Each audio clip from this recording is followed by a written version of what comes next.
going to share a little story with you today about a guy named Ray as an educational tool for what we're exploring. When Ray was a child, during his childhood and his formative years, he had several experiences that had brought some thoughts into his mind that he's not worthy of love and that he needs to work very hard if he's ever going to have a chance of people liking him. So at first these thoughts would kind of come into once in a while, and then gradually they started coming more and more. These thoughts of I'm not worthy of love and I can only get love if I work very hard at it, or if I do certain things right, if I say the right things. And he really wanted people to like him. So these thoughts somehow seemed important. It seemed like they weren't just regular thoughts. He really needed to figure something out about these thoughts, make them work for him in some ways. And slowly as the days passed and the weeks passed and the months passed, these thoughts started growing deeper roots within his mind, within his body, within his psyche. And gradually they became beliefs, deep-seated beliefs. And as they did, he invested more emotional energy into these thoughts, into these beliefs. And it became kind of like a mantra that he kept saying, even when he wasn't thinking about it. Within his subconscious, he kept thinking, I need to work really hard. I need to become successful. I need to make sure I please people and do the right things. I cannot rest, because then I'll lose my shot at being loved and liked. So it became this automatic mantra that was kind of running in his subconscious. Now, he wasn't really aware of this process happening, but it was evident that it was happening. This process was happening in him. Now, these beliefs started creating a lot of anger in Ray. Because he started believing them, that he needed to work so hard in order to get people's love, and he constantly needed to say the right things and please people, he started feeling this deep-seated anger about not being loved just as he is. And now he kept thinking, I'll show them. I'll show them that I deserve to be loved. I'll show them that I deserve to be liked. Of course, what he wasn't realizing was that no one was actually watching him in the way that he thought, and that the people he wanted to show that he's worthy of love was mostly just himself. And because of the beliefs that he had about how he would get love and how he would be liked, his way of quote-unquote showing these people that he imagined he was going to show he deserves love and he's okay to, his way of doing that was to work very hard, to please, to say and do all the right things, to suppress his own needs so that he could quote-unquote do the right thing, get ahead, become successful. All with the goal of finally one day getting the love that he thought was going to fulfill him. Of course, all of this was coming from the belief that he didn't deserve love to begin with, as he was, that he needed to work very hard to get this love. Now, this is kind of the intro to Ray's life story, and if we go a bit forward for like weeks, months, and years, and eventually decades, he had lived through these beliefs for several decades now. He'd worked very hard to please others, to say all the right things. He would often work 70, 80, 90-hour weeks in order to become successful, in order to get the admiration, the adoration, the love and appreciation that he so longed and craved, and in order to finally prove to himself and others that he was worthy of love. Of course, he didn't think of it in the way that I just said it, because Ray wasn't really aware of how identified he was with this belief that was driving the core of his life. This belief that he's not worthy of love as he is, and that he can only get love through working very hard, through being right as a person. For him, that was just how life was. It was just the truth, the reality of the universe that he existed in. the life that he inhabited. He wasn't aware that this belief that he's unworthy of love and that he needs to work hard for love was actually the very lens in which he was perceiving the world from and through. He wasn't aware that what he thought to be Ray was actually disbelief watching as Ray, as the Ray who's unworthy of love, who lives in a world where he can only get love by doing the right things and working very hard. That this whole world he lived in was actually just a projection, a visualization coming from this core belief that had formed in his childhood and his formative years. I am not worthy of love as I am. And that he kept finding evidence for this belief because that was the world he was projecting. That was the world he was creating moment to moment. And that no matter how hard he worked in his attempt to get love, it would never be good enough because he was identified with the core belief that he wasn't worthy of love. And no matter how hard he worked, there was always more work he could do. He could always be more right in order to get the love that he believed was eventually going to come at some point. Now, there was some times where people did show appreciation or did tell him that he's successful or that he's an incredible human being. But at those times, he felt this weird discomfort about receiving it. It was almost as if he truly received that, then there would be no point in continuing to look for love. And of course, he didn't think of it this way. For him, he just felt this awkwardness when people would appreciate him, when they would love him in the way that he actually longed for. Of course, what was happening in this moment was that the very love and appreciation that he so longed for and that people were offering him threatened the very belief that was at the core of his existence, the very belief that said, I am not worthy of love. So Ray found himself in a bind every time someone really loved him or appreciated him. Because if he let in the love, his very existence, or at least what he thought was his very existence, this person who's unworthy of love and who's going to get love by working hard, and the whole world that that person lives in, the projected world, would disappear if he really received the love. So it was a bind. The very thing he so longed for seemed so threatening for his worldview and his very existence, what felt like his very existence. Even death.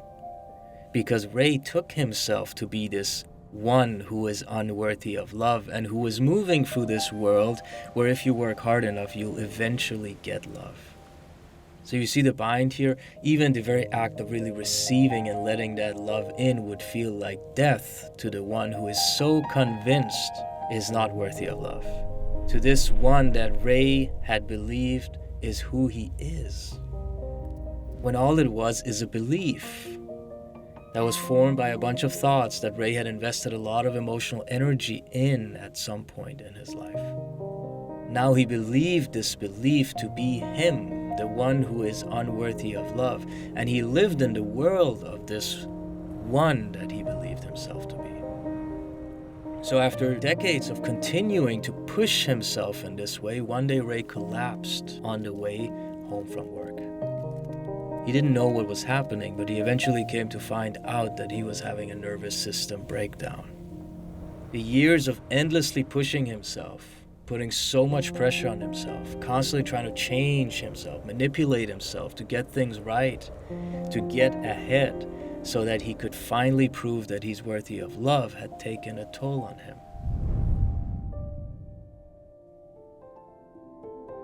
Now, the key takeaway here is that all of the events for all these decades that had led up to this point where he had this nervous system breakdown, all the pushing he'd done, all the going against what was balanced and healthy for him, was done because of one core belief.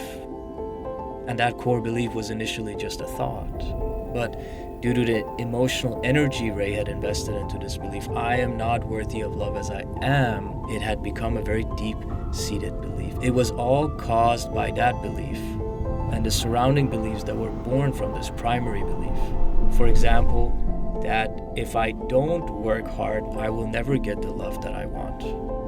Or if I just let go of trying to be right and striving, that could mean my physical death. That would mean I don't exist. Or beliefs such as, well, it's easy for others to just relax, but they don't understand what it's like for me.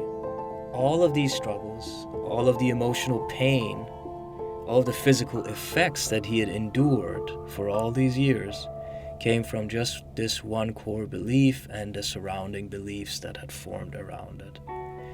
So this is the power of beliefs. Now just imagine for a moment how much suffering Ray could have avoided if he could have been aware that this thought, this idea, I don't deserve love just as I am, was just a belief. How much suffering and emotional pain could he have avoided if he knew it is just a belief and not the ultimate truth about the world and reality? How much energy could he have saved on trying to get the approval of others, on trying to be right, on doing a bunch of stuff that didn't align with his dharma, with his passion, with his purpose at all, just because he was so much in fear that if he didn't do that if he followed his heart, he would miss out on finally getting the love. And just tune in for a moment how different of a life he could have lived if he could see that this was just a belief, just an idea, not the ultimate truth about the world. I don't deserve love just as I am. I am not worthy of love just as I am. I have to do all of these things in order to be worthy of love. Just an idea, just a belief. So what is your core idea that corresponds to Ray's life, that's driving so much activity, that causes so much pain and suffering for you, so much striving and having to be different than you are? And why are you afraid, if you are afraid, of challenging it, of questioning the truth of it? What are you so afraid of losing, or what are you so afraid might happen?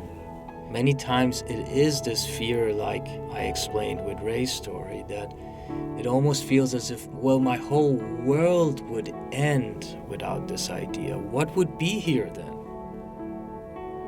Well, my friends, the world will not end. The only world that will end is a psychological one, a visualized one, an imagined one. The trees will still exist. Your home will still exist. Whatever you're sitting on or lying on right now is still physically present, with or without that idea. So this is the difference that we need to understand. We need to differentiate between the psychological worlds that we are projecting out of our beliefs, especially the painful ones, and the fact that we have existence beyond these psychological projections and beliefs, and that therefore we can choose other beliefs, other ideas, other worlds and universes to live in. And it really is that simple, because it's that same simplicity we are already living in. The idea that I am not worthy of love and a subsequent universe that I'm going to live in if I believe that. Believing that is just as simple as believing that I am totally worthy of love and abundance flows to me effortlessly. But depending on which one you believe, you're living in a pretty radically different universes. And each universe will create a different chemistry, different hormonal state, emotional state in your experience. So two main ways of working at this: becoming aware of the beliefs you're already engaged with that are draining your life, that are creating whole universes, projected universes, creating whole projected worlds and world experiences. To start becoming aware about these. The more aware you become, the more you free your original power as creator. We're literally like mini gods because we're creating universes for the power of beliefs. So the more you see the universes you have been creating, especially the painful ones, you take back automatically this power you hold as creator of your experience.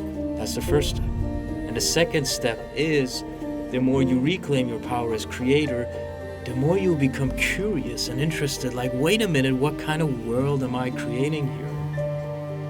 Because you're realizing, you're becoming conscious and aware of the fact that you are creating worlds moment to moment to moment through what you're believing, through the projections that are coming from your beliefs. The very beliefs you've chosen to invest emotional energy into. The more you see that, the more you realize, I am creator of my experience. You don't have to believe that, you see it in action. Oh my God, I believe this thought, and immediately I live in the world and universe of that thought. And then I experience the chemistry and the emotions and the physical state associated with that belief and with living in that universe. As you see this, you reclaim your power as creator more and more and more. As you reclaim your power as creator, step number 2 is you start being curious about playing, by using this power to create different types of universes. This is really like a process of art, of consciously creating. And it's not that we shame or make wrong the creations that we had before, because in a way they and the pain they have caused have led us to realize our power as creator, to get to even this very moment and point in time where we can reclaim our power as creator of our experience. It is just that we recognize, I have choice. And any good teacher can only take you that far, really align you with your choice, to show you the choice that you have, and the choice that you already have been wielding, albeit often unconsciously. This process is like a liberation of your free will. Then what you do with that free will is up to you. The more it's liberated, the more you have of it, the more available it is. But I do find that the heart naturally wants to create ever more expansive, ever more joyous, ever more abundant worlds to live in.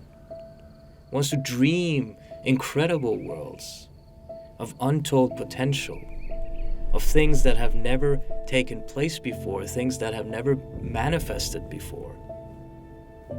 This is why I call it art, creativity. And then you have the possibility of being at the forefront of this creation and the edge of your own consciousness, constantly growing right next to that edge, which will then bring up more limiting beliefs, more densifying beliefs, more contracting beliefs.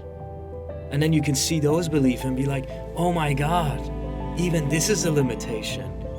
And then you have more of your free will available. And you can choose even more infinite worlds to live in, because you are the creator of your experience. This is not about fighting your current experience or making it wrong. It is just about seeing, oh my God, I am constantly creating. It's not a matter of whether we are creating or not. It's like, oh my God, I'm constantly creating. So let me be conscious about the creation process. Am I happy with what I'm creating? If you are, that's great. There's no issue.